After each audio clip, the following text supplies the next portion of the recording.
Kerala story का बहुत चल रहा है अभी। अब केरल स्टोरी देखकर कुछ लोग एक पर्टिकुलर संप्रदाय के लिए, पर्टिकुलर मजहब के लिए नेगेटिव हो रहे हैं कि वो हमारे साथ ऐसा कर रहे हैं, हमारी लड़कियों को, मां बहनों को कन्वर्ट कर रहे हैं। अरे कोई नहीं कर सकता कन्वर्ट भाई, है? ये तो इतनी झूठी बात है कि सूरज घूम रहा है। अरे भाई सूरज नहीं घूम रहा है, सूरज उगा, सूरज डूबा, कुछ नहीं होता है, हम गोल घूम रहे हैं, सूरज वही है। कोई कन्वर्ट नहीं कर रहा है भाई, तुम कन्वर्ट हो रहे हो, तुम्हारी बेटियां कन्वर्ट हो रही है। क्यों हो रही है? इन्फ्लुएंस में आकर, प्रभाव में आकर। और ये मनोवैज्ञानिक तौर पर सिद्ध है कि तुमसे ज्यादा ज्ञानी आदमी, जो तुमसे ज्यादा तर्क कर पाएगा, वो तुम उससे प्रभावित होने वाले हो, क्योंकि वो तुमसे ज्यादा तर्क दे रहा है, ज्ञान की बातें कर रहा है, तो वो तो तुम्हारा ज्ञान वहां कच्चा पड़ रहा है।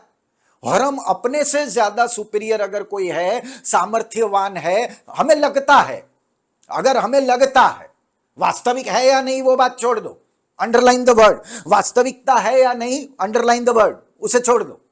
लेकिन तुम्हें सामर्थ्यवान लगने लगा तो तुम उसके इन्फ्लुएंस में आओगे, तुम उसके इंप्रेशन में आओगे। अब उस कुछ लड़कियों को, और मैं तो कहूंगा कि ज्यादातर को, उनके मां बाप ने अपने विरासत के बारे में, अपने धर्म के बारे में बताया ही नहीं। घर में रामायण रखने में शर्म महसूस करते हैं, महाभारत रखने में शर्म महसूस करते हैं, भागवत गीता रखने में शर्म महसूस करते हैं। अपने गांव में अगर कोई कथा का, आपके शहर में कोई कथा का आयोजन हो, श्रीमद् भागवत का आयोजन हो, तो यंग लोगों का वहां क्या काम, हम बूढ़ों का वहां काम। वहां नहीं ले गए कभी, मंदिर की आदत डाली नहीं कभी, घर में कभी चर्चा ही नहीं की कि भाई हमारा कल्चर क्या है, हमारी विरासत क्या है। तो वो खाली है। वो क्या है? खाली है, दिमाग से खाली है, जैसे खाली बर्तन, खाली गिलास होता है। तो किसी ने आकर उसमें किसी भी तरह का पानी डाला तो वो तो भरेगा ना। वो गंदा पानी होगा या अच्छा पानी होगा, प्रभाव में आएगा, वजन तो पड़ेगा। क्योंकि आपके बेटे बेटियों के पास आर्ग्यूमेंट्स करने के लिए, डिस्कशन करने के लिए, तर्क का जवाब एक मजबूत तर्क से देने के लिए कोई है ही नहीं। तो वो फाइनली सरेंडर करेगा और इन्फ्लुएंस में आएगा। और ये जब इन्फ्लुएंस में आते हैं तभी तो कोई कन्वर्ट कर पाता है।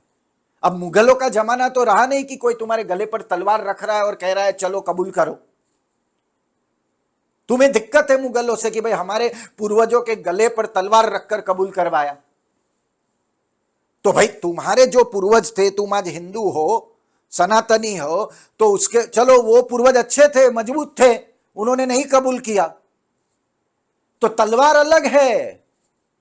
वो अपने ज्ञान से, उनको सबको, उनके सभी संतानों को अपने अपने धर्म का एक बेसिक नॉलेज होता है। तो उस आधार पर वो तर्क कर पाते हैं, आर्ग्यूमेंट्स कर पाते हैं, डिस्कशंस कर पाते हैं। और उन डिस्कशन से, उन आर्ग्यूमेंट से वो हमारे वाले प्रभावित हो जाते हैं।